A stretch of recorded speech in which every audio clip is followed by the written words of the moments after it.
Israel-Hamas ceasefire has finally come into effect. 15 months of conflict led to unimaginable destruction, violence, and loss of life and property. But here is a moment that might allow many Gazans to breathe easy. Here is what the US President had to say on his last day in office. The deal that I first put forward last May for the Middle East has finally come to fruition. The ceasefire has gone into effect in Gaza, and today we're seeing hostages being released. 3 Israeli women held against their will in the dark tunnels for 470 days. 4 more women will be released in 7 days. 3 additional hostages every 7 days thereafter, including at least 2 American citizens in this first phase. In a moment of surreal relief, thousands of Palestinians poured into the streets across the Gaza Strip. Some danced and cheered, their voices rising in defiance and celebration, while others, more somber, made their way to the graves of loved ones lost in the horrors of the war.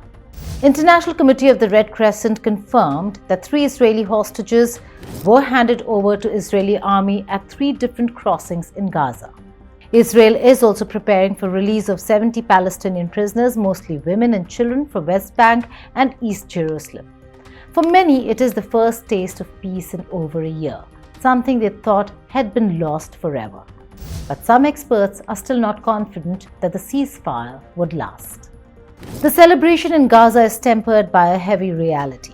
In Gaza's northern region, where the most intense Israeli airstrikes have leveled entire neighborhoods, many residents are cautiously picking their way through streets strewn with rubble and twisted metal. In the southern city of Khan Yunis, armed Hamas fighters made their presence known, driving through the city to the sounds of cheering crowds. And then there was the delay. Yes, a 3-hour delay because Hamas didn't release the hostage list on time, which also was followed by Israeli airstrikes.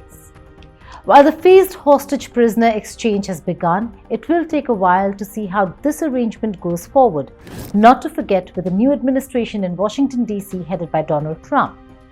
As for the residents of Gaza, they will continue to grapple with the enormous scale of destruction, even as the ceasefire has brought a much-needed pause to the constant threat of death and destruction.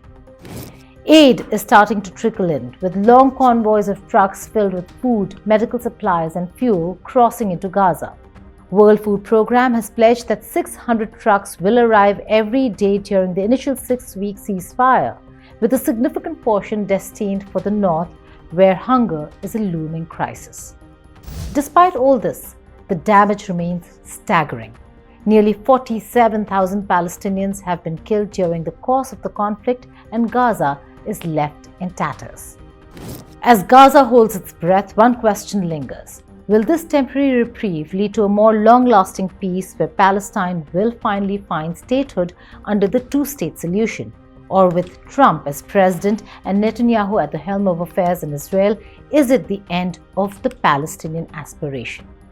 I think as long as Netanyahu in power in Israel, there will be a violation of this deal. Look at what's happening inside Lebanon and now in Gaza. Despite the signing of the agreement and the truce, there was still bombardment and the drones were attacking. And in spite of the Lebanese deal with Hezbollah and the Israeli government, we had more than 460 violations by the Israeli recorded by the Lebanese army against the Lebanon.